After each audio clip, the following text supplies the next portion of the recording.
श्रीमन्नारायणीयं दशकं 96। त्वं हि ब्रह्मैव साक्षात् परमुरुमहिमन् अक्षराणामकारः तारो मन्त्रेषु राज्ञां मनुरसि मुनिषु त्वं भृगुर्नारदोऽपि प्रह्लादो दानवानां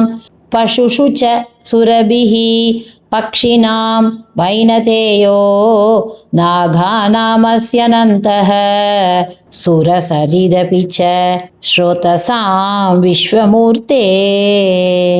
ब्रह्मण्यानां बलिस्त्वं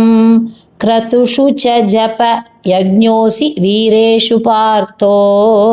भक्तानां मुद्धवस्त्वं बलमसि बलिनां धाम तेजस्विनां त्वं नास्त्यन्तस्त्वद्विभूतेर्विकसदतिशयं वस्तु सर्वं त्वमेव त्वं जीवस्त्वं प्रधानं यदिह भवधृते तन्न किञ्चित् प्रपञ्चे धर्मं वर्णाश्रमाणां श्रुतिपथविहितं त्वत्परत्वेन भक्त्या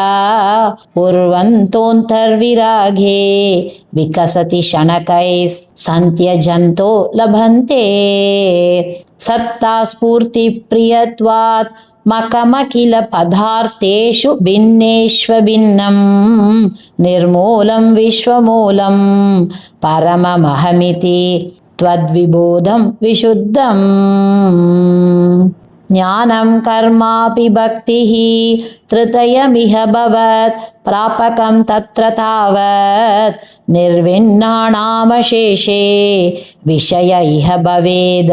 ज्ञानयोगेधिकारः सक्तानां कर्मयोगः त्वयि हि विनिहितो ये तु नात्यन्तसक्ताः नाप्यत्यन्तं विरक्ताः त्वयि च धृतरसा भक्तियोगो ह्यमीषाम् ज्ञानं त्वद्भक्ततां वा लघुसुकृतवशान् मर्त्यलोके लभन्ते तस्मात् तत्रैव जन्म स्पृहयति भगवन् नाकगो नारको वा आविष्टं मां तु दैवाद् भवजलनिधि पोतायिते मर्त्यदेहे त्वं कृत्वा कर्णधारं गुरुमनुगुण वातायितस्तारयेत अव्यक्तं मार्गयन्तः श्रुतिभिरपि नयै केवलज्ञानलुब्धाः क्लिश्यन्तेतीव सिद्धिं बहुतरजनुषाम् अन्त एवाप्नुवन्ति दूरस्थः कर्मयोगः अपि च परमफले नन्वयं भक्तियोगः त्वामूलादेव हृत्यः त्वरितमयि भगवत् प्रापको वर्धतां मे ज्ञानायैवाति यत्नं मुनिरपवदते ब्रह्मतत्त्वं तु शृण्वन् गाढं त्वत्पादभक्तिं शरणमयति यः तस्य मुक्तिकराग्रे त्वद्ध्यानेऽपीह तुल्या पुनरसुकरता चित्तसाञ्चल्य हेतोः अभ्यासादाशु शक्यं तदभिवशयितुं त्वत्कृपा चारुताभ्याम् निर्विण्णः कर्ममार्गे खलु विषमतमे त्वत्कथा दौच गाढं जातश्रद्धोऽपि कामा नयि भुवनपते नैव शक्नोमि हातुं तद्भूयो निश्चयेन त्वयि निहितमना दोषबुद्ध्या भजंस्तान् पूष्णीयां भक्तिमेव त्वयि हृदयगते मंक्षु नङ्क्ष्यन्ति संगा कच्चित् क्लेशार्जितार्थ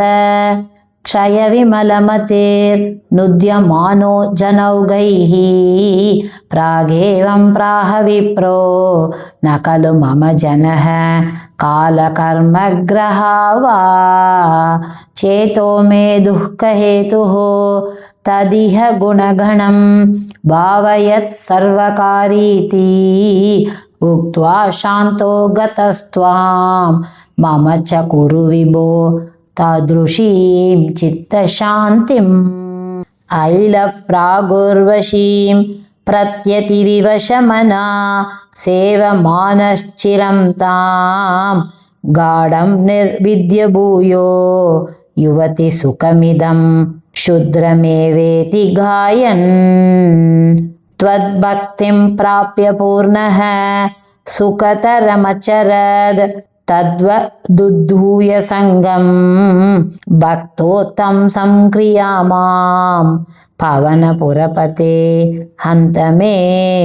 रुन्दिरोगान् శ్రీ హరే నమ. శ్రీ పొన్ను గురువాయూరప్పనే శరణం. శ్రీ చోటానిక్కரை భగవతి అమ్మయే శరణం. ఆనంద చిన్మయనే శరణం. నారాయణ అఖిల గురు భగవన్ నమస్తే. సర్వత్ర గోవింద నామ సంకీర్తనం. గోవింద గోవింద.